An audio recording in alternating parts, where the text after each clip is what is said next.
We are back on the Rational Boomer podcast. Hopefully, your day is going well. It is Saturday. Actually, it's Sunday. What the fuck? Who cares?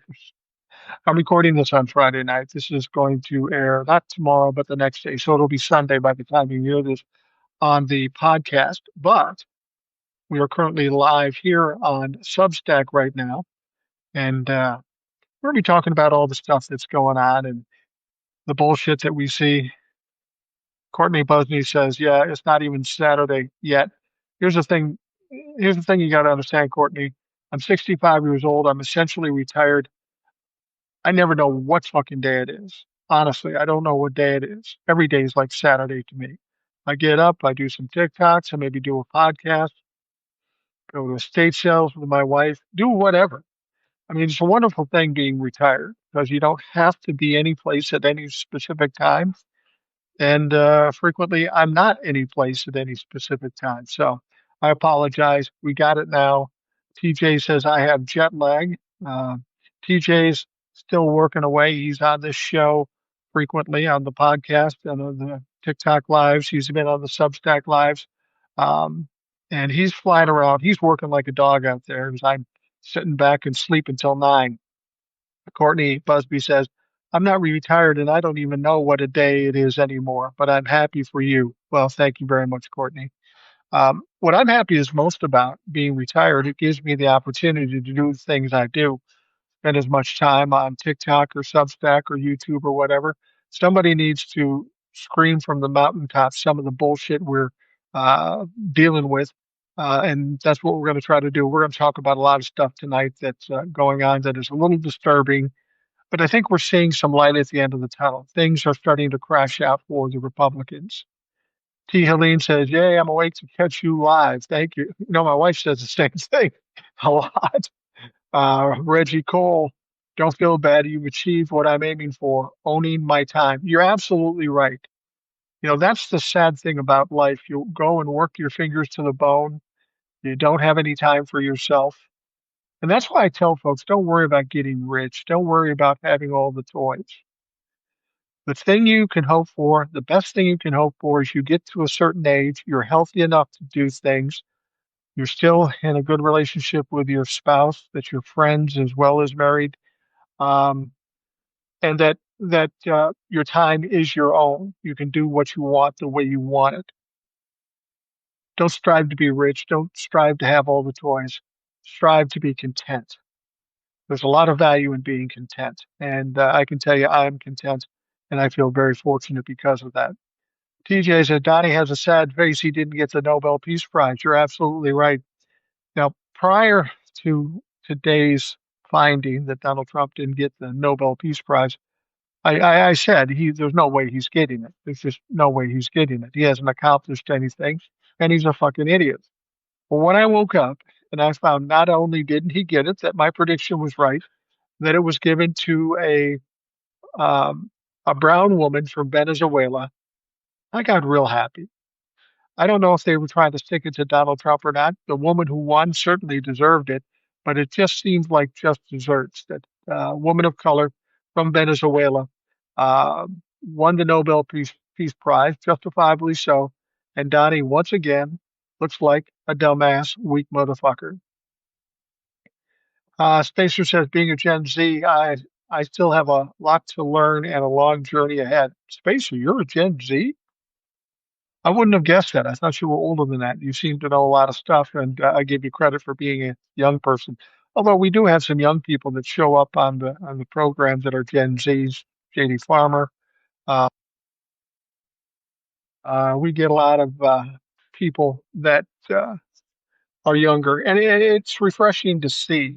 You know, that's the thing. I come out here and I do what I do. I'm not worried about myself. I'm worried about because I'll be fine no matter what happens. I do worry about my kids and my grandkids, and I got kids that are millennials, and I got grandkids that I don't even know what they call them now. But what we do today will directly impact the future, and I may not be here for that future, but my offspring and their kids will be here, and I want to make sure we don't leave this place any worse than when we found it.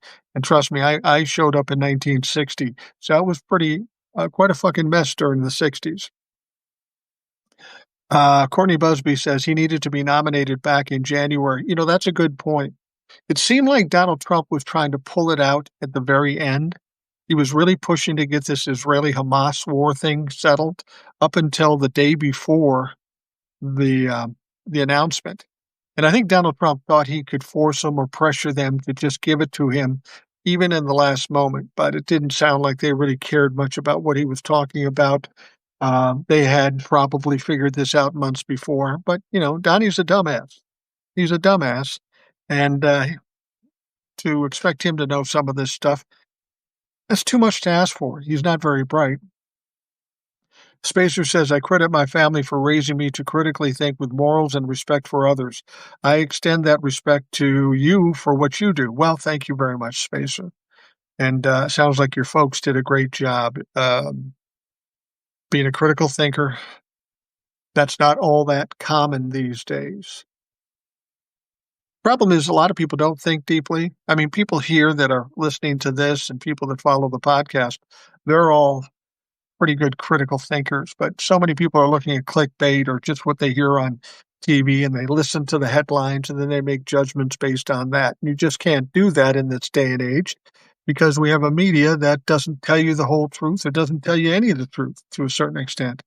So you're woefully uninformed if that's all you're calling out. You have to dig in a little deeper. So Spacer, I give you credit too for suffering through an old man talking as much as you do. That's commendable. And I'll tell you this, Spacer, one of the things I learned from when I was young, I had a father that wasn't around much. And when you get older, you have kids, you get married, a lot of stuff you've got to know and you don't know because you're young. So you ask your dad, and I didn't have my dad to ask. So I thought I sought out a lot of the older people that I work with, and I asked a lot of questions. And as much as I didn't agree with many of the things they did, they knew shit. They knew stuff. What happens if your washer breaks down? Where do you take your kid to go to the doctor? Just daily lifestyle things. And whether you agree with some of these older people, it's wise to go talk to them. And I try to tell my kids this. I said, look, whether you want to talk to me about this or not, I'm going to tell you this. Whatever you're going through right now, I've already been through it. Now, that's valuable information. If I made the right choice and was successful with it, you should maybe consider that, given you're my kid and you're going through the same thing I went through. But even if I made the wrong choice, at least you can take that off your list and not make the same mistake I made. Spacer says, MAGA Mike Johnson extended House recess for another week. Isn't that hilarious? These dumb motherfuckers, they keep telling us that the Democrats are responsible for the shutdown, yet they've been on vacation for 3 weeks. And when it comes down to it, of course, they don't want to vote on this situation with the Jeffrey Epstein files. They're terrified of this. Donald Trump is terrified of this. They think they can just put it off forever. Well, it's going to come to an end at some point. They want to blame the Democrats for the shutdown. It's just not working. Nobody's buying it. Not even the Republicans are buying it. Diana Chapman, I'm eternally grateful my parents didn't teach us to hate and be racist. That's a funny thing. When I grew up, I had a dad that was a piece of shit, and he was a racist, misogynist, anti-Semite. He was an absolute piece of shit. The saving grace I had was my mom. She was a wonderful woman, and she was not like that at all. When you're growing up and you're a young man, you have a role model like your father. Sometimes you take that on. You have to understand the 60s and 70s were a time when racism was accepted. It wasn't, at least for white people, it wasn't a big deal. It wasn't as important as what we're dealing with now. Fortunately, by way of my mom and just common sense, you work your way out of that, and you realize the whole fucking thing is just stupid.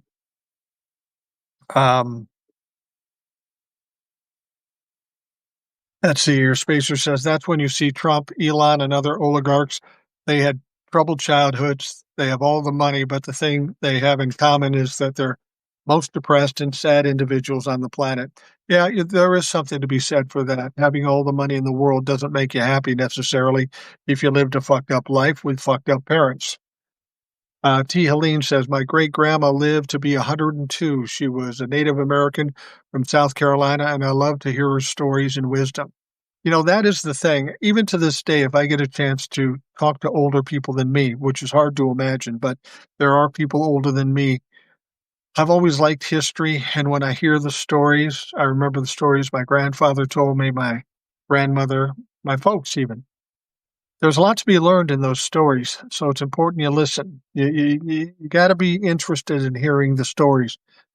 I tell a lot of stories to my kids, and they'll give me shit about repeating the stories and repeating the stories. And I said, listen, when I'm gone, you don't have me to tell the stories. You're going to end up telling the stories, and you're going to want to be able to remember them. So if I tell you twice, three times, whatever, just deal with it. I'm old, and you will cherish those stories years from now. I've told people before, when that day comes, you're on your last day, you're on the deathbed, you're going out. All the toys, all the possessions, all the positions that you've held mean absolutely nothing. The only thing you have left is the people you love around you, the memories you've had, and the legacy you leave. That's all you got. So be aware of that and cherish those things. Diana Chapman says, you turned out great. Thanks to your mom. Well, yeah, it is. Thanks to my mom and my grandparents, they were pretty heavily involved too. And part of it is just kind of learning and evolving as you grow up. I've heard a lot of people say, "Well, I drink too much, or I'm racist, or I'm this because my dad was that way, so I have to be that way." That's absolute bullshit. That's absolute bullshit. The fact of the matter is when you get to a certain age, 18, 19 years old, you know right from wrong. And even if your family, your folks, or whatever taught you the wrong way, you know it's the wrong way, so you can make the choice. You can change the cycle, stop the cycle. It's people that are lazy or just want to use it for an excuse, or they really feel that way, and that is their excuse. Lana says, yesterday, MTG and Kevin Stitt, governor of Oklahoma, speaking out. I thought, what the hell? I I know about MTG. She's coming up with some interesting concepts and some interesting beliefs, and that is surprising. I haven't heard the Kevin Stitt thing though. Kevin Stitt is a dumbass in everything I've seen, but if he's changed his tune, I'm fine. Ellen says, I was born in 1962, 60 also. We never discussed color in my house. Yeah, I think most decent people were in that position. But here's the deal. The racism part of it in my house was all the time. I had a father that was constantly talking racist shit and misogynistic shit.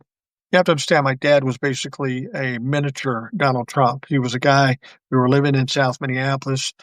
For the times, he was pretty wealthy and successful in his own right. He was a narcissist. He had a hair trigger temper.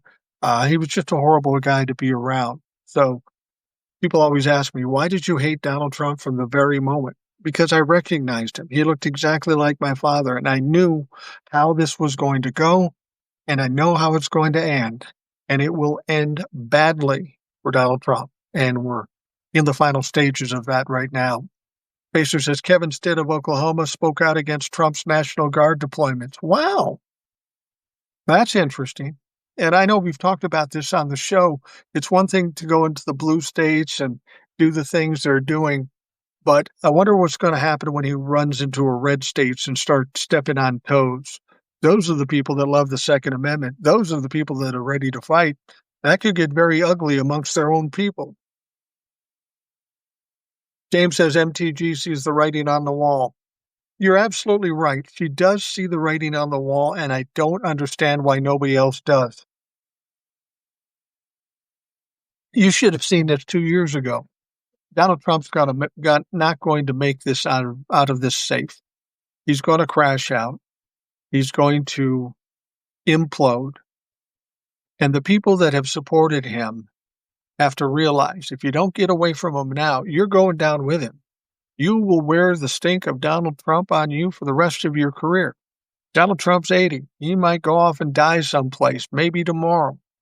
You might be in your 30s and 40s. For the rest of your life, if you're going to run for reelection or try to get a job, you're going to have to answer to the fact why you stuck with somebody who was a treasonist, a racist, a misogynist, an anti-Semite, a fucking criminal. That's going to be hanging over their heads for a long time. And you're probably right that MTG sees that, and I give her credit for that. Still don't like her because she's part of the reason we are where we are. But how is it, of all the Republicans, MTG, Marjorie Taylor Greene, is the only one, the fucking only one, that sees this? Jesus Christ. JJ says, I made it out of a small town, North Dakota. I didn't have anyone to tell me to hate other people because I pretty much raised myself. That's unfortunately a common story. And I will tell you this, JJ, most people are put in the position having to raise themselves don't always turn out for the best. So I have admiration for somebody who's had to raise themselves and come out on the bright side. Let's see here. These examples across the world, France and UK are polling unfavorable for far-right things. Japan just elected a far-right hag. South Korea is having a stint for far-right activism. Seems like the world is going through a metamorphosis, like we all have to go through these tough times before we come out to a better future. Well, I've heard that too. C. Helene says, don't forget a rapist too. Yeah, of course. Multiple. Serial rapist. But you're absolutely right. Sometimes you have to burn down the forest for it to grow back bigger. And I think, when we're dealing with the situations that we're dealing with in this country currently, it is as bad as it can be, as bad as most of us have seen it. But usually there's a pendulum that goes back and forth. And when it gets really bad or goes really right, then it swings back far the other direction. Case in point, when we had the Depression and the far rights causing that depression, what happened right after that? FDR comes in, we get Social Security, all the social safety nets, because they had to repair what the damage was done. And people were more aware of what they needed as opposed to giving rich people money. So maybe we'll be looking at that same situation when we come out of this. And make no mistake, we will be coming out of this. TJ says it makes no sense. The only explanation is that they are evil. Well, absolutely. I've said about the followers, they're either evil or stupid. And since I'm a positive guy, I have to presume they're stupid. But there is a certain amount of evil out there. Talking about that, there's been a lot of discussion about something called the Purple Revolution.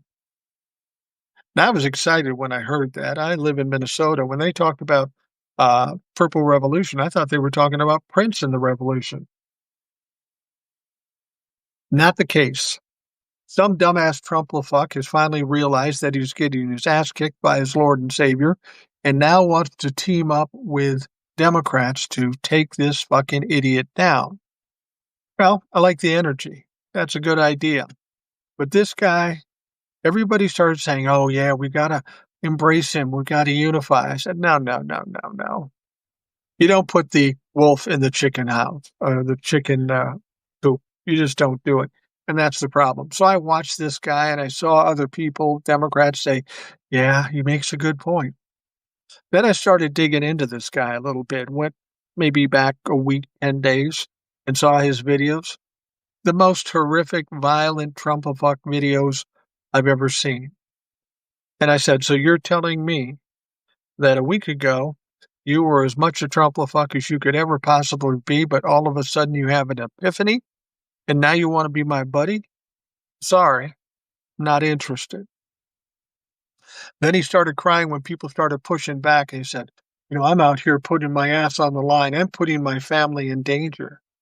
Wow, motherfucker, because everything you voted for put tens, if not hundreds of thousands people in danger. So if you want me to feel sorry for you, not going to do it. We've been fighting this fight for 10 years without you, against you. We don't need you now, especially since, well, we can't trust you. I can't align with anybody I can't trust, and there isn't a single Trumpafuck that I could possibly trust. So you go out there and do what you want to do. If you want to prove to us that you're real, then go ahead and do it. I think it says in the Bible, know the prophet by his fruits. What does that mean? You Bible thumpers, that means do something, show us, prove us, and then maybe we'll talk to you. Spacer says, I think our downfall started at Reagan, but I think the corruption was apparent in 2000 election when the Supreme Court voted against Al Gore, allowed for Bush to trip on his feet into power. Then we have Trump, who falls his ass into office and shows the corruption for all to see. You know what, Spacer, I think you're absolutely right. Financially speaking, the negativity and the corruption, the wealthy people, the oligarchs, it did start with Ronald Reagan. Not only because there was a lot of pieces to this. It wasn't just helping the rich people. He was the one to get rid of the fairness doctrine. Now, the fairness doctrine, you probably don't realize it if you're young, but there was a time when you did news on television, and it was just kind of a loss leader for networks. They had to do it as a public service. It was pretty dry and pretty straight. And you had to be fair, too. If somebody came out with a Republican rant, then they had to give equal time to the Democrats. It was very fair, and they were very cautious about the accuracy of what they said. But when Ronald Reagan got rid of the fairness doctrine, everything just became tabloid media. They did whatever the fuck they wanted. They started printing money, and this is and it doesn't sound like a big deal at the time. I know it didn't to me at the time, but here's the problem. We've got a country of ill or misinformed people everywhere. Even people listening to the liberal media aren't getting the whole story. So it is troubling, and that's part of the reason we are where we are now. And in terms of the 2000 election, yeah, that was the start for the Supreme Court. That was a shit show. That was a robbery. And everybody just stood back and said, well, okay, I've never seen anything like this before, so it must be okay. That's pretty much how it went.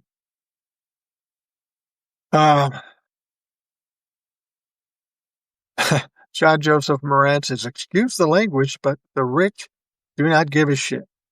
John, I'm going to tell you something. If you've ever listened to me before, you don't have to apologize for saying shit, because I say a lot worse. Feel free to let go with all the expletives you would like.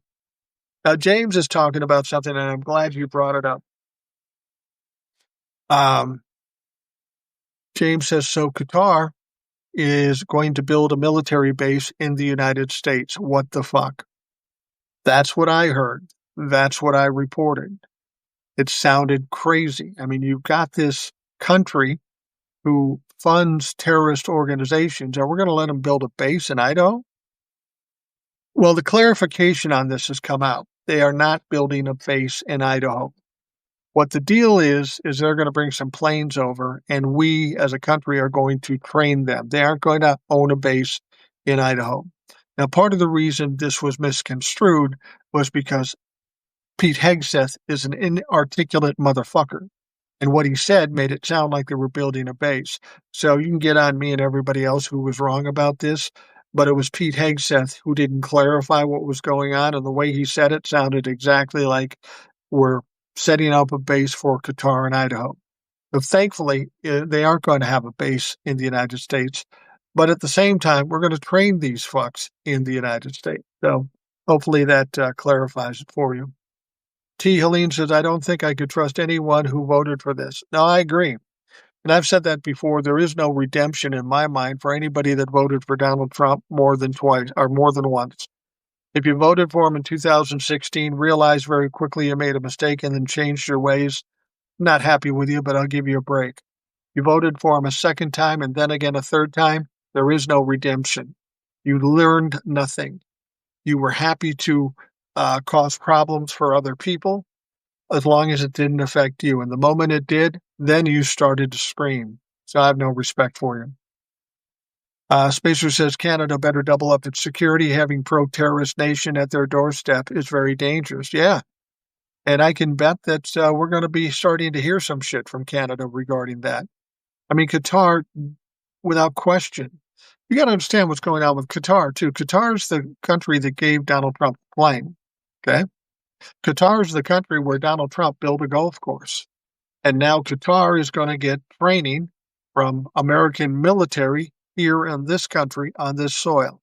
Sounds a little funny. You think there's money changing hands there? You think there's a little corruption, a little bribery going on?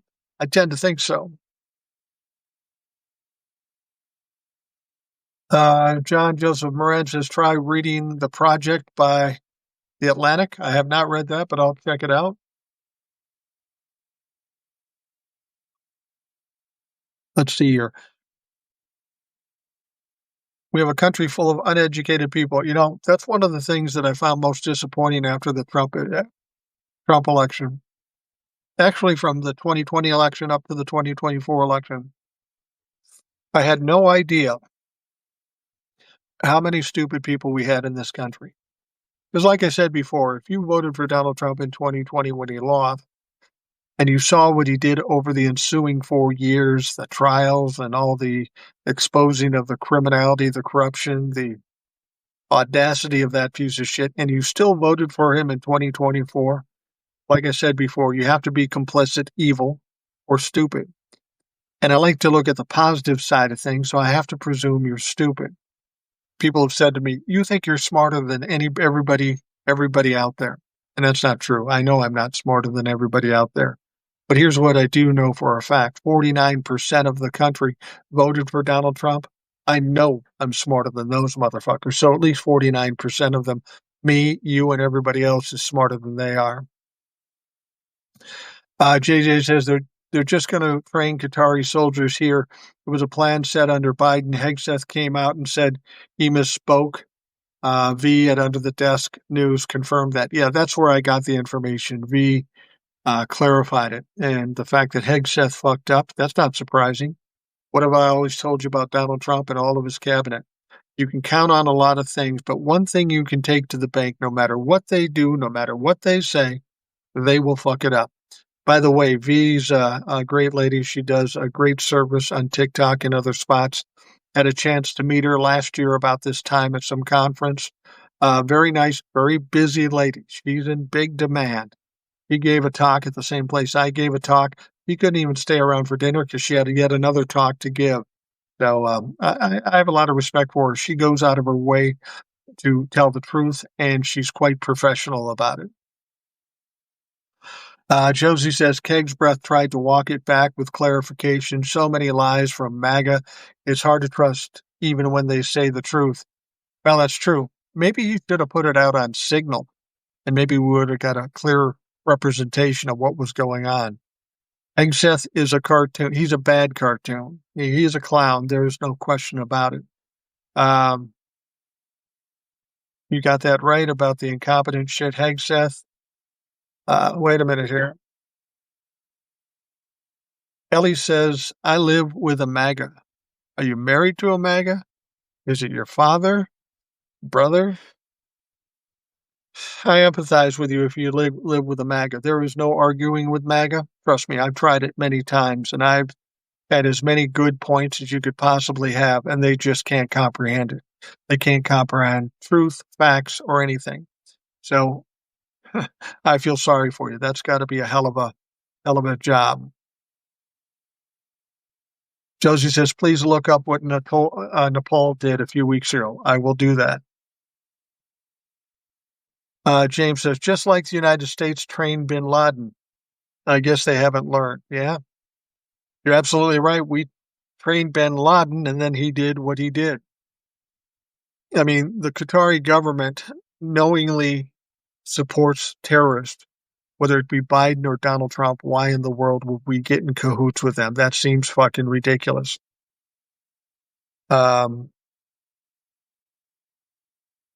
Josie says, everyone has knowledge gaps. Evolution happens when we work together to close the gaps amongst ourselves.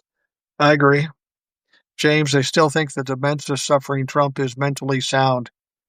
Yeah, he went to the doctor today. He went to his annual physical checkup for the second time in 6 months. That sounds weird. And of course, the report came out and says, oh, he's doing great. He has the heart of a 60-year-old. Please, motherfucker. We know that's a lie. Just look at those cankles. Those don't happen because you drink a lot of water. There's something going on there, and it will ultimately take him down.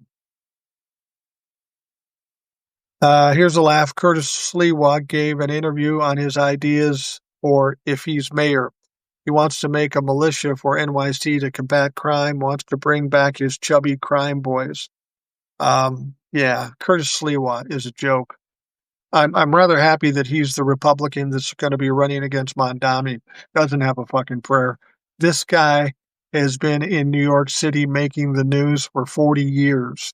He had this vigilante group that walked around New York helping people in trouble, supposedly. But he's also a corrupt motherfucker. He's a corrupt motherfucker, and he's a goofball.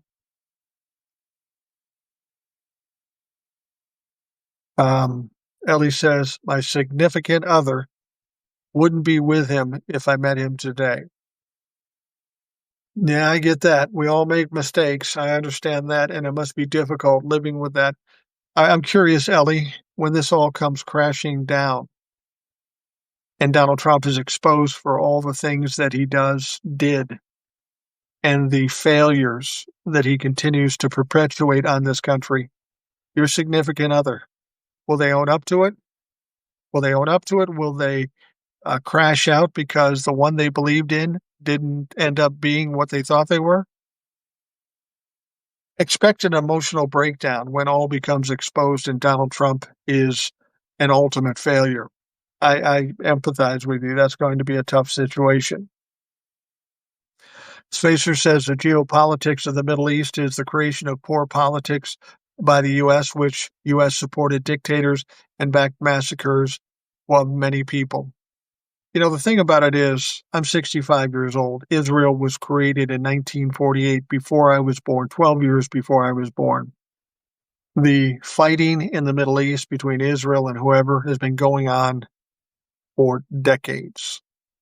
Even if they get a peace agreement here, at some point down the road, it's going to flare up again. And people always say, what about the people of Palestine? Well, I care about the people of Palestine. I hate that what's going on and the genocide and all those things. But either side you take there, somebody's going to argue with you. And then I decided, well, look, it's a terrible situation, but that's Israel and the Palestinians. We got so much shit here. Let's focus on getting ourselves healthy. Then we can help to make other people healthy.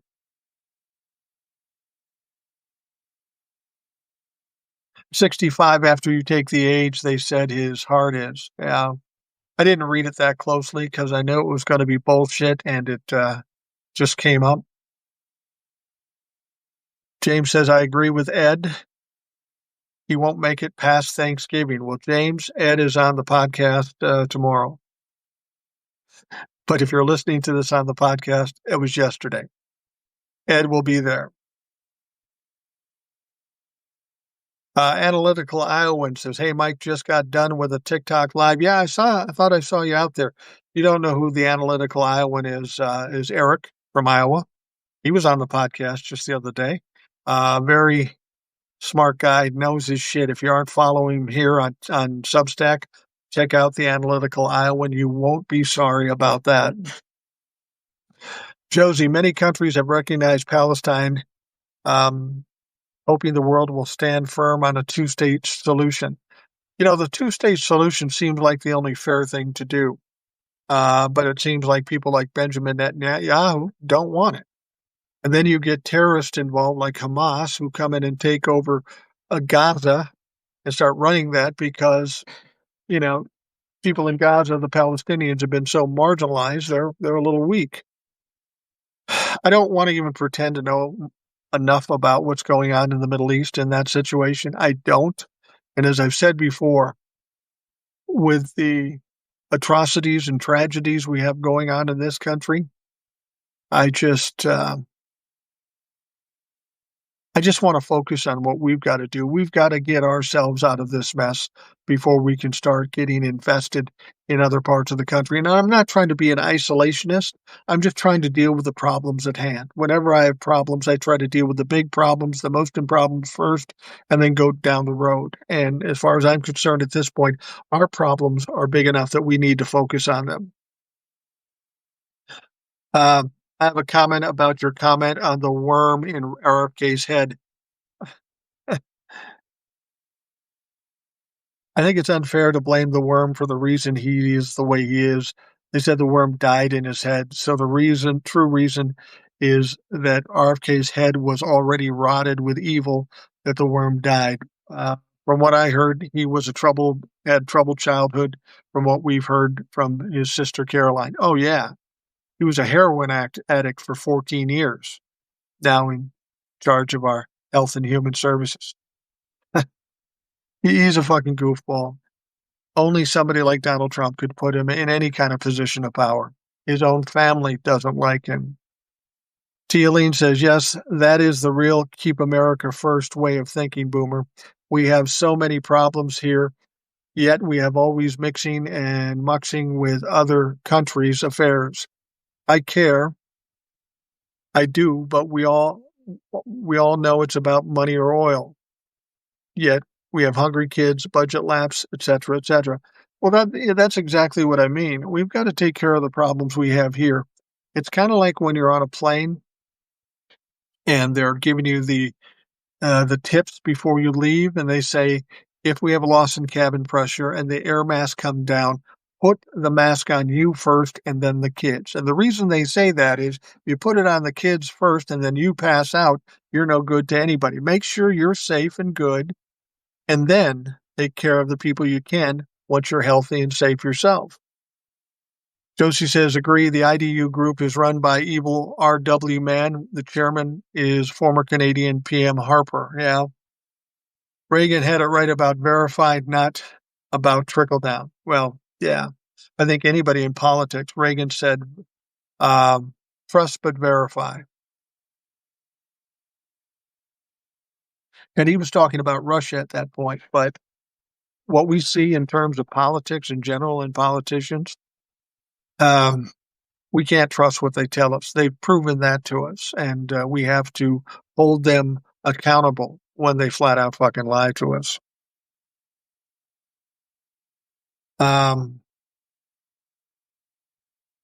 Reminder that the IDU chair used to have a co-chair, but the guy got indicted with Schittler and a few other MAGA a while back. Yeah, absolutely. I've said before, if JFK and RFK were alive, they'd take him to the woodshed, no question. I saw AI meme and had JFK talking shit about his nephew, RFK Jr. It's kind of funny. Check it out. You can probably find it online, but it's an AI of JFK speaking, and it's done quite well, actually.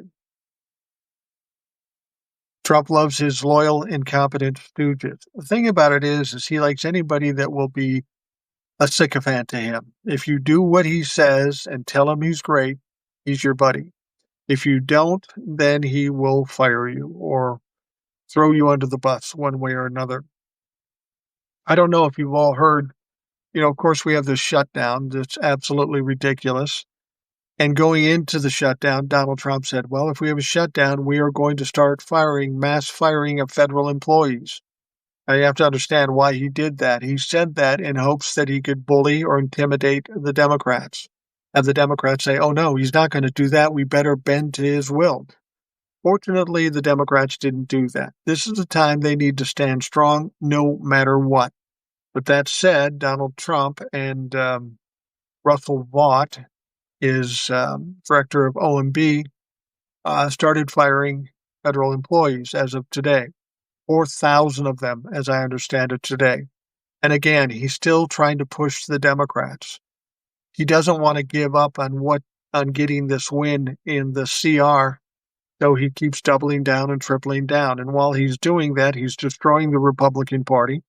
He's destroying the Republican Party's constituents. He's destroying himself. He doesn't even get it. But he won't give in. So he's still trying to pressure the Democrats. And this is what I've got to say to the Democrats. Don't give in. Stand strong. If you have to hold this fucker till the midterms, by all means, do that. But if you give in, we're all fucked because it's going to be worse. It's not good now, but it'll be worse. Um, did you see the heated exchange between Jeffries and Lawler? Lawler is such a weasel. Lawler the lawless. Yeah, I did see that. Um, Lawler is a piece of shit. And it's funny.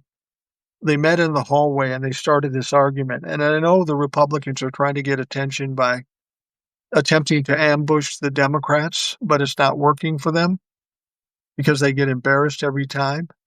But all Mike has to do is call people back into the house, open the doors, and start negotiating and talking. It's funny that Mike Johnson said it's the Democrats that are doing this, but fucking Republicans have been on vacation for 3 weeks, and they're not opening it up anytime soon. Like somebody said, they're going to be out next week, too. You've got a shutdown in this country, and the Republicans won't even come to work, and yet they try to suggest that it's the Democrats' fault. Make me understand that. Why can't we cut their medical and dental entitlement? We should. We should cut it. We should cut their pay too. If they can't figure out a way to open up the government and come to terms, they shouldn't get paid either, especially if they're not showing up to work.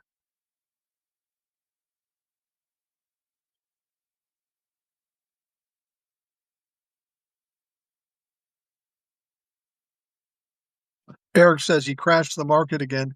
More tariffs on China. Um, I thought he had a deal. So is there a deal that he is breaking, or is there no deal? Either way, he looks dumb. Yeah, that's exactly right. He came out at one point and told us he had a deal with China on the tariffs. He was all excited about it. I did it again, a deal on the tariffs. And then China said, "We don't have a deal. We don't know anything about that." Donald Trump just lying again. Now, apparently, China is doing something that Donald Trump doesn't like, so he's slapping on bigger tariffs and making bigger noise. And of course, the stock market is crashing.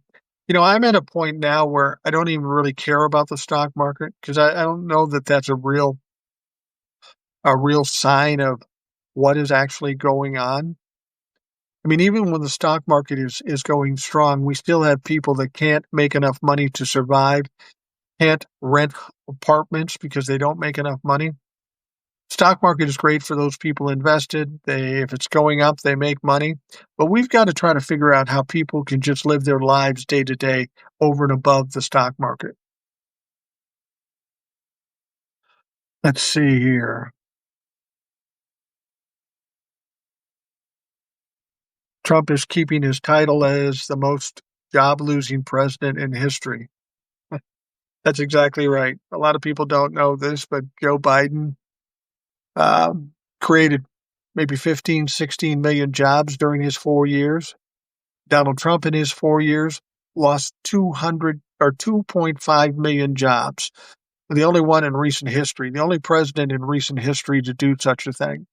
And you're right. He's maintaining that trend now. So much so he doesn't even want to release the data on the job situation. He's trying to cover that up too. I guess he thinks no news is good news. Josie says he's delaying the swearing in of new Congress member because she will be the last vote needed to release the Epstein files. Yeah, you're absolutely right. He says that's silly, that's ridiculous, that's not the case, but that's exactly it. And it's not even that he wants to do it. It's that Donald Trump is putting a thumb on his neck and saying, you better not fucking do it. Now he's having to come up with creative ways to keep the House of Representatives shut down. He's running out of excuses at this point. He's going to have to open it up. And they are going to vote on the releasing the Jeffrey Epstein files. Now, let me just explain this to you. We've talked about it. I think I talked about it with Eric. They get the 218 votes in the House to release the Epstein files. Okay? That doesn't mean the files get open at that point. Then it has to go to the Senate presuming the Senate votes for it to go, and it's not a supermajority, it's not 60 votes in the Senate, Donald Trump can veto it. So the likelihood of those files coming out in this process is probably slim. However, in talking to Eric, and I've talked to other people about this, some people think some big bombshell's coming out. Eric Swalwell said that. And what could happen is when it gets voted on in the House, instead of just 218 votes just slipping by and voting for the files to be released, we may get a bunch of Republicans to vote on it because they're in a tight position. If they vote to release the files, they have to deal with Donald Trump. If they vote to keep the files hidden, now they have to deal with their constituents, probably won't get reelected. So that could be a breaking point. Instead of 218 votes, maybe they get 318 votes, and that puts a totally different complexion on things. Who knows if that's going to happen? It would take a little courage out of the Republican Party, and we know the fucking Republican Party doesn't have any courage at all. They're cowardice motherfuckers. Let's stay here. The whole GOP acts like petulant children, and they think that they'll never see the day when they'll have to account for all their outright criminal behavior. But it will happen. That's when we throw away the key. Well, that's exactly right. Donald Trump can be a dumbass and do what he does. Maybe he thinks he's free because of this immunity thing. But a lot of things he's doing don't fall under that immunity decision. He can still be prosecuted for some of the things, any number of the things he's done. But the people around him, the people that are complicit, the people that are sycophants, they don't have any immunity. And when this is all said and done, say Donald Trump keels over and dies choking on a Big Mac, people are still going to want accountability. And guess where they're going? They're going to the Marco Rubios, the Pam Bondis, to the members of ICE, to Kristi Noem. There's going to be a lot of people that are going to be indicted, a lot of people that are going to be prosecuted, and it's going to get ugly. And if they don't think that's going to happen, good, because I like it when they get their asses kicked, especially when they get blindsided. And I think these dumb fucks are going to get blindsided. Weak MAGA Mike Johnson is saying that all the protesters on October 18th hate America. I hope we get 5% of the population out there that day. He doesn't scare us. Yeah.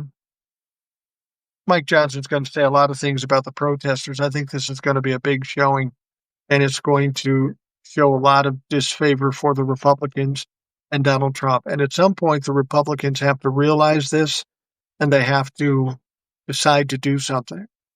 At some point, they're going to have no choice but to step away from Donald Trump and throw him under the bus or to kick him to the curb. He's doing too much to the Republican Party, and they, for whatever reason, don't understand it now, but he's pretty much destroyed their chances for any success in the midterms. And when the midterms come, and if the House goes to the Democrats and maybe the Senate goes to the Democrats, then for all intents and purposes, if Donald Trump is still alive, his presidency is done because he will get nothing done. And all that will happen for 2 years is investigations and hearings and a lot of bullshit coming out about Donald Trump. Donald Trump is flailing for his life right now. He knows if the midterms don't go well, he's in trouble. And the fact of the matter is he's doing nothing to make the midterms go better. Every day, every time he talks, he makes it worse.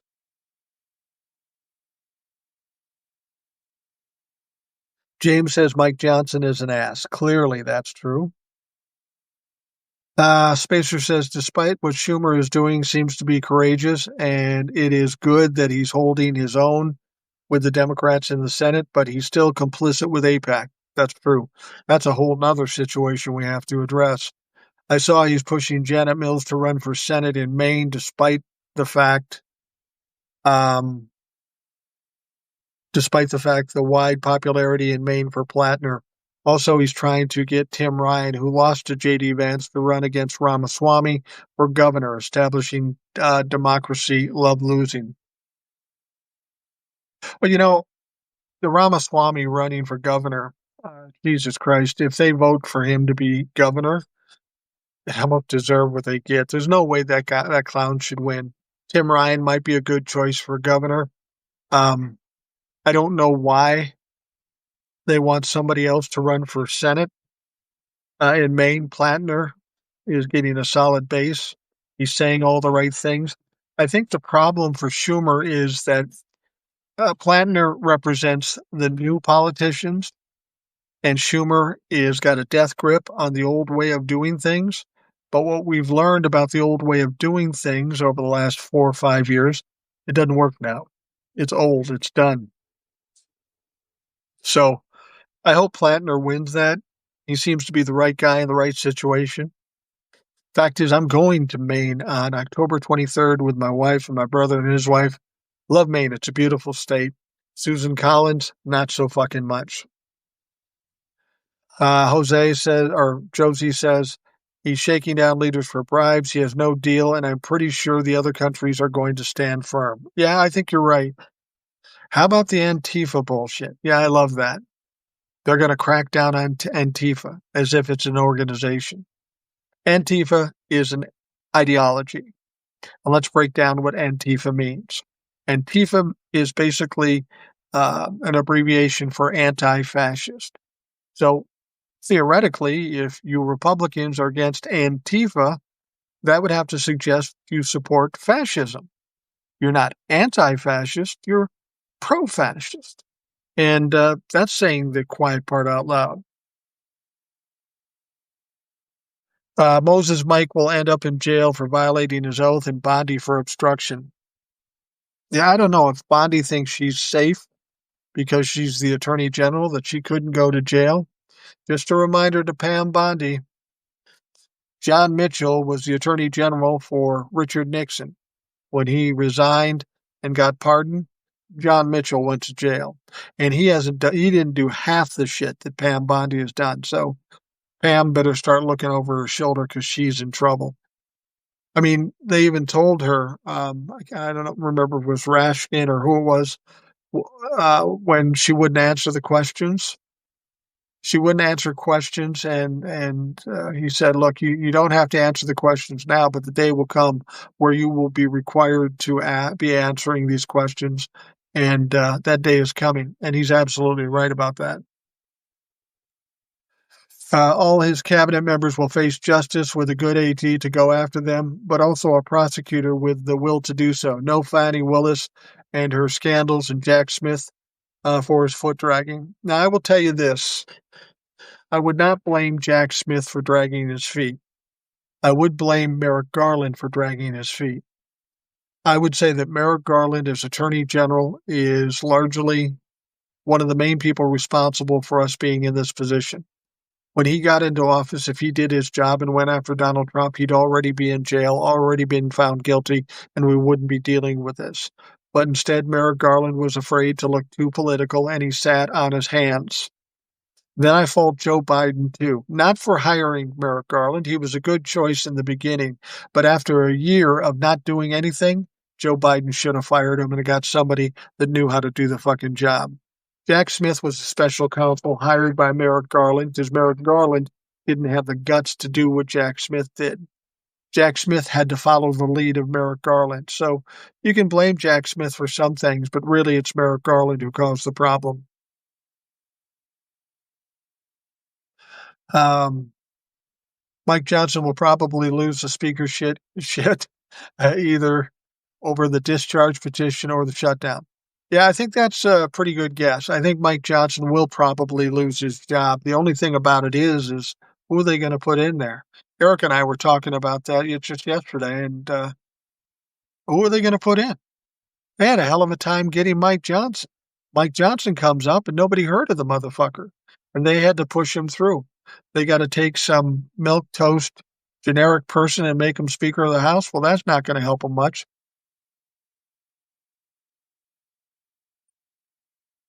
All right. Josie says there's a Canadian billionaire on the list. I know I want that name. Yeah, I think we want all the names. Whether they're Democrats or Republicans, we don't care. See, that's the thing the Republicans don't understand. They think they can say, well, they're Democrats on the list, and we'll go, "Oh, okay, yeah, just keep it quiet." No, motherfucker, I don't care who it is. I don't care if it's Mother Teresa on that list. I want to know. And I want to know why these people haven't been investigated, why they haven't been indicted, prosecuted, and held accountable. That seems weird. You got these two sex traffickers. You've got Jeffrey Epstein, Ghislaine Maxwell. They get convicted of sex trafficking. They go to jail. Well, they had to be trafficking these young women to or young girls to somebody, and those people are culpable too. Those people are committing crimes too. Why have we not talked about it? Why has there been no prosecutions of these people? That's an important question, I think. Michael says October 18th will tell all of the country which way it's going to go down. I think if Trump incites violence, it's going to massively backfire on him. As I've said, that's the one thing you can count on with Donald Trump. No matter what he does, no matter what he says, in the end, he will fuck it up. He's not going to like what happens on the 18th. It's going to be interesting to see if the media gives it the proper coverage. Eric and I were talking about this, how all these things happen, and for whatever reason, the media doesn't cover it, mainly because they're owned by oligarchs. Um, we as independent journalists, and anybody with a phone is an independent journalist, need to make sure the word gets out. The information is made available to everybody. Let's see here. Did you see Trump is going to allow Qatar to build a military base in Idaho to learn to fly fighter jets? This is very dangerous. Yeah, Diane, when it first came out, it was incorrectly reported that they were allowing Qatar to build an Air Force base in Idaho. Turns out that wasn't the case. It's going to be on the United States military property, and they are going to train jet fighters. Now, the reason that mistake was made, not because people didn't look into it, it's because the way Pete Hegseth described it. He's a dumbass. He explained it wrong. And everybody got the impression, by the way he stated it, that they were building a base, which sounds fucking crazy. Now, that said, the fact that they are bringing in Qatari pilots to train them, that's troubling too, because we know Qatar is a big supporter of terrorists, including Hamas. So why would we be in bed with them? Well, maybe it has to do with Donald Trump getting a free train or Donald Trump putting a golf course in Qatar. There's something going on there with money, and it's not legal. Almost guarantee you that. If Portland is burning like he claims, when, then why doesn't the media that he now controls show it on the news? Well, that's a good point. I live in Minneapolis. I live in the suburbs of Minneapolis. And for years since the George Floyd thing, they talk about Minneapolis as burning rubble and how it was burned to the ground. That's absolute bullshit. I live here. I drive through Minneapolis every day. None of that is true. Minneapolis is fine. It did go through some shit during the George Floyd riots, but a couple things you have to understand about the George Floyd riots. It was fairly peaceful at first, and then it started getting violent and destructive. But there has been proof, because they've been arrested, that a lot of that was begun by instigators from the radical right. There's a guy in jail right now who started the fire on the police department in the 3rd Precinct.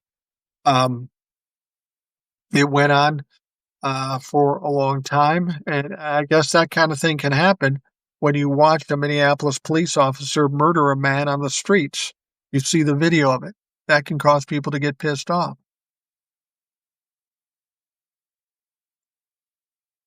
All right, let's see here.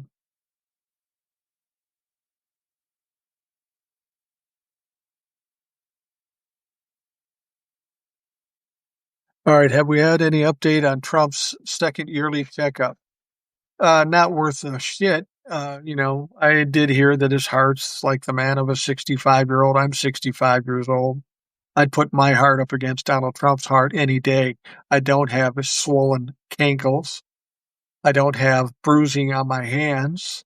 I don't have any of the things he does. So if he's that of a 65-year-old man, well, then he's that of a sickly 65-year-old man. We'll never hear the truth about his health care until he keels over.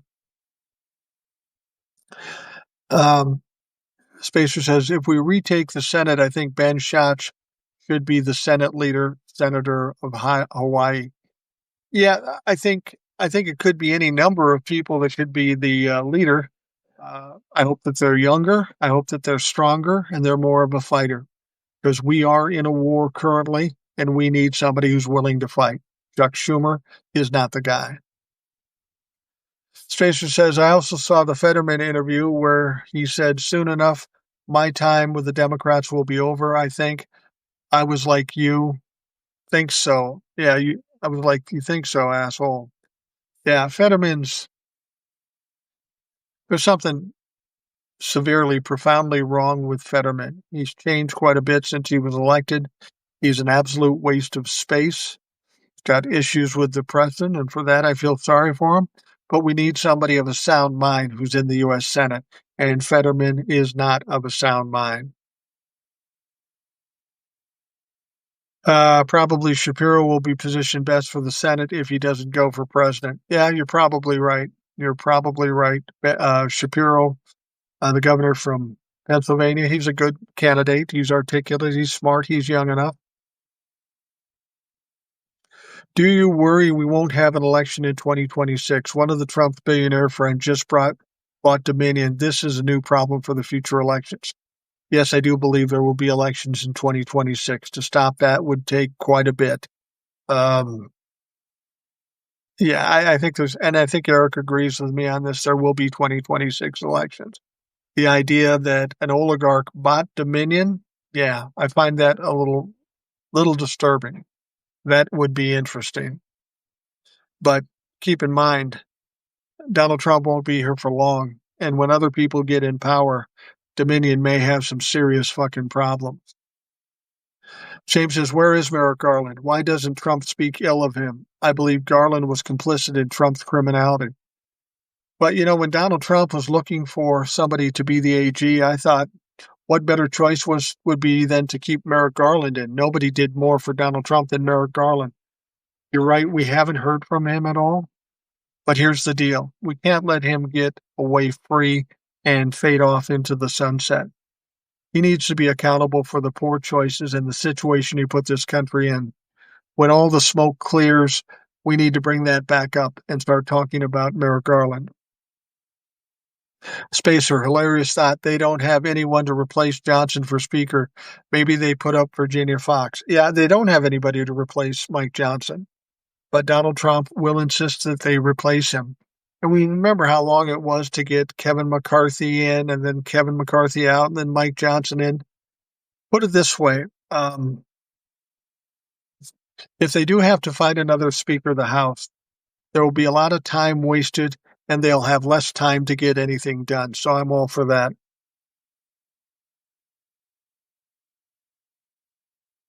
All right, Michael says, the weakening of our overall governmental infrastructure is not being talked about enough in media. It's just not DNI or the CDC. It's everything. And our enemies and other bad actors will take advantage in a big way. Yeah, you're absolutely right. And I'm waiting for something big to happen. I mean, if you're somebody who wants to go after or terrorize the United States, no better time than right now, unfortunately. We've got a clown running the Defense Department. We've got a clown in the White House. We are very vulnerable at this point, and the fact that we haven't seen something horrible happen is surprising to me. Honestly, it is. Vincent says, I heard Curtis Yarvin is thinking of leaving America.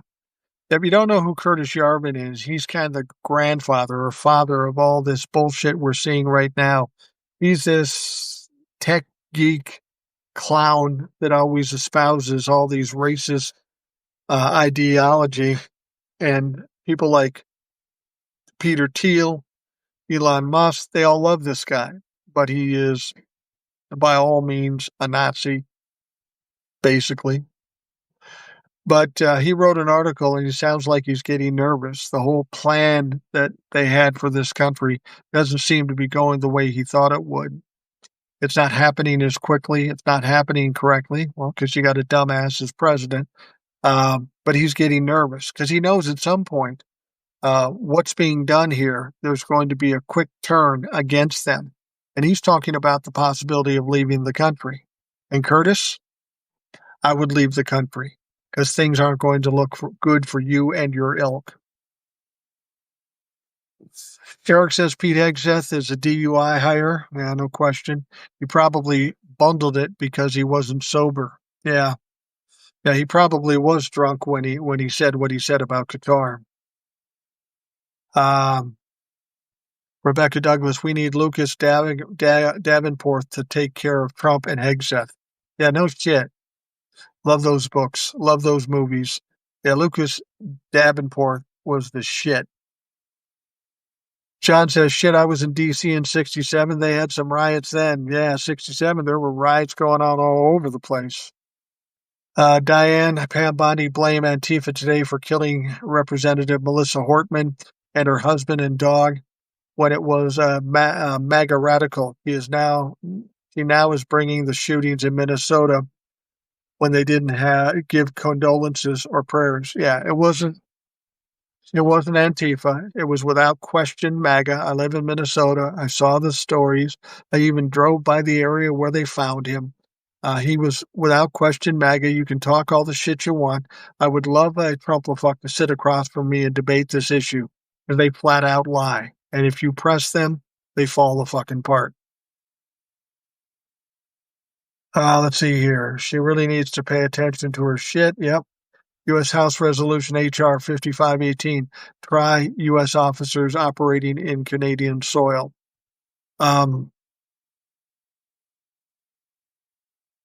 Absolutely. He had a stroke and went downhill from there. Yeah, from all evidence you see, there does seem to be the possibility of a stroke, and why not? He's a fat, doughy motherfucker who's almost 80 years old, who eats horribly, and must have a horrible aura, if I understood what auras were about. All right. The fact that people think Trump has the tactical acumen required to carry out meticulous ins and outs of a coup, that's laughable. I agree with you. I mean, that's the point. The only thing that's concerning is that he's easily manipulated, and he has a lot of other people that might have a little better ability to pull off something like that. But from what we've seen, the likes of Stephen Miller and Pete Hegseth, they're just as dumb as he is. And they aren't old and losing their minds to dementia. They're just stupid in the first place. Fetterman has the qualities that are required to be a cabinet member of the Trump administration. Yeah, he's not of a sound mind. Fetterman is an absolute failure. He's a disappointment, and he should be run out on a rail. If I was in Pennsylvania, I'd be pushing for that, if that's even possible. Who's the next Fox, not new talking head to get a department in this regime? Who knows? I'm surprised Sean Hannity hasn't gotten a deal yet. Maybe he's making too much money on the air. It's like with Elon Musk, he didn't get what he wanted entirely with Trump and the MAGA, so now he's moving on to the next scheme in places like UK, France, and Japan. You're absolutely right. And that's what Donald Trump does. Once he tries something and he fails, he just drops it, doesn't talk about it, and moves on to the next thing. And I have a feeling that's what's going to happen with the indictments of James Comey and Letitia James. They may not even make it to court. And when they don't, he'll scream about it. Then he'll move on to something else to take people's attention away from it. Trevor Lee said, I heard that Kankel's got a COVID shot. Well, I wouldn't be surprised by that. Do you think there'll be any more Punisher or Equalizer vigilantes like Luigi? Oh, man. I got to tell you. Yeah, I know what you're saying. People are getting pushed to the limit right now. People are suffering right now. And when people feel like they have nothing to lose, yeah, I think you're more likely to see some of those things. I hope not, because it's not a good look for the country. It's not helpful, really. But the idea of people getting mad and pushing back, yeah, I think that's a real possibility. And I think maybe the first spot we'll see something like that is um, with the ICE people. I mean, if I'm in an apartment building and I see you holding out my 5-year-old granddaughter and put zip ties on them, it's gonna get fucking ugly. I'm 65 years old. I'll give up the rest of my life to take one of those fuckers out. I would. I mean, that's the mentality. Hegseth promised he'd stop drinking in order to be in his position. Have you ever heard of an honest alcoholic? I have not. Not one, and I've known a few. John says ultimately Trump will throw them to the dogs and run. That's exactly what he's going to do. He's going to throw everybody under the bus and then claim it was everybody else's fault. But Donnie, I'm going to tell you, that's not going to work. It's not going to work. You've done so many dumb things, so many egregious things, that this is all going to come back on you. If he survives when he's out of office, there will be a trial for him. There's no question. And there'll be no way out this time. Um, but if he dies before he can be held accountable, I will tell you this, anybody with the name Trump is going to have a problem accomplishing anything. And if I was his grandkids, I'd be thinking about changing my last name because he will be a pariah when this is all said and done, because a lot of shit will come out about Donald Trump when he's no longer has any power.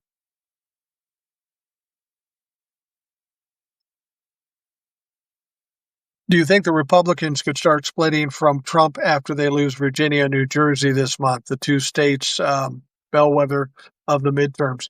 Yeah, I kind of do. I mean, honestly, the Republicans should take a hint now and see what's going on, and that should be enough for them to step away. But when it starts coming out in real terms, like elections they lose, when they thought they might have won, yeah, you're going to see people going, oh, wait a minute. I got an election coming up in a year. I better figure something out. Yeah, I think it could. With this Qatar base thing seems unsafe. It feels like a terrorist dream to sneak on the American soil. Yeah, absolutely. I mean, we know they fund terrorists. We're trying to keep terrorists out of here.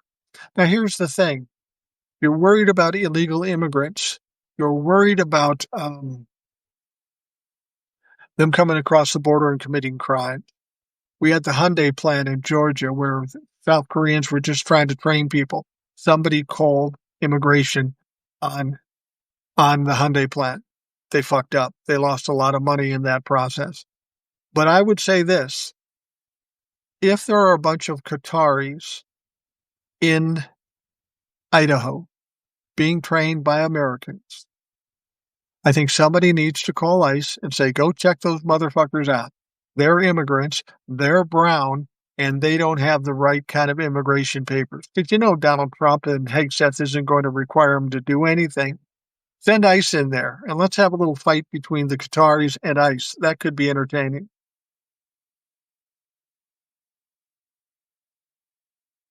76 on the 23rd, I feel the same way about protecting my own. Yeah, you know what? I'm not a violent guy by any means. Never have been. Don't have plans to be violent. But I've got one rule. You can say what you want to say about me. You can try to do what you're going to do to me, and I'll fight back, of course. But you fuck with my kids, you fuck with my grandkids, all hell is going to break loose. And to be perfectly honest, you fuck with my kids and my grandkids, I'm just going to be the mop up because my wife will do far worse than anything I could do. Do you think Trump will fully crush the economy before the 2026 election? Completely crush it? I don't know. Because it was pretty healthy coming in, but it will be bad enough for people to blame Donald Trump for it, certainly. October 18th will be Trump's last opportunity to distract from the Epstein scandal. He will be pushing for unruly protests so he can declare martial law. Be wise, people, and peaceful protest. You know, we've talked about this martial law, and it's one thing for him to suggest that he's going to go into Portland with martial law or the Insurrection Act. The idea of installing martial law throughout this country, that just doesn't make any sense. It's too big, it's too many people, and he's too much of a fuck up. That's not going to happen. He likes to have that in his pocket as a threat, but he can't accomplish that. I'm not worried about that at all. And even if he does try to impose martial law, we saw what happened in South Korea. They tried to do it there too. Did not fucking work. Um, Republicans pushed Trump out after the midterms. They rather let their country burn to hold power. Yeah, some people have said that after the midterms, then they'll walk away from Donald Trump. I say, I say, I say, does it really have to be that long? I mean, isn't there enough going on that you need to walk away from now? You don't see how this is going to play out, how this is going to end, for fuck's sake. John says, if you can't be rich, have a big family. Yeah, there's something to be said for that. My mom and dad, who voted for Eisenhower and other Republicans, not Trump, are probably turning over in their graves. My dad loaded bombs on the Tinian in World War II. Yeah. What we're seeing now has no resemblance to Republicans, what they once were, or conservatives. I was at a party recently. We weren't talking about politics, but there's this one woman who talked a lot and kind of loud. And she said in passing, well, I'm a conservative if you guys don't like me. Now, had it not been kind of a neighborhood thing and my wife not have been there, I would have asked some questions, but I just let it go. The question I would ask is, you're a conservative, so what do you believe? You believe in Donald Trump? Is Donald Trump certainly not a conservative? Donald Trump added $7 trillion to the debt the first time around, and he's looking at 5 or more this time around. That's not conservative. He's not conservative. So if you support Donald Trump, the fact that you're suggesting you're a conservative, absolute bullshit. Eric says there's no mechanism for him to declare martial law. Yeah, that's my point.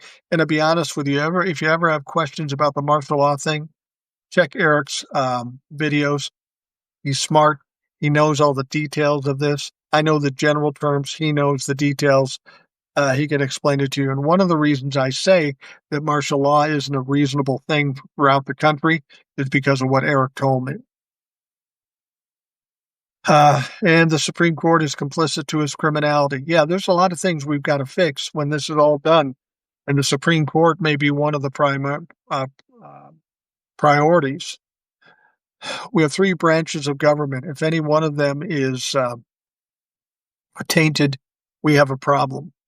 Right now, we have all 3 branches of government that are tainted. We can fix the presidency. Hopefully, we can fix the government, the Congress. But the Supreme Court's another deal. Even if we get the House, the Senate, and the presidency, we still have to deal with the Supreme Court. And then that's when things actually have to start. Maybe by the Democrats stacking the Supreme Court and evening things out. Not even a political thing at this point. It's an absolute necessity. Father was a tanker, Fury in World War II, and Democrat his whole life. My grandfather was a Democrat, and he was a truck driver on something called the Red Ball Express. That was an interesting deal. He would bring supplies down to the front lines and take prisoners back from the front lines back to wherever he went. It's funny about my grandfather. He would talk about the war every time I saw him. Every time I saw him, he talked about the war. But he never talked about the negative, and he never talked about the gore. All he ever had was funny stories. Those are the only things that he could come up with and that he would talk about. It was really interesting. All right, we're getting a little late here now. I'm going to wrap things up for the Substack Live. I want to thank you all for joining me. The fact that you guys come out, interact with me, make this so much easier, make it much more interesting to listen to. So thank you for that. I'll be back soon with another Substack Live. For those of you listening, I want to thank you for taking the time to listen. I hope you have a great day, and we will talk to you again tomorrow.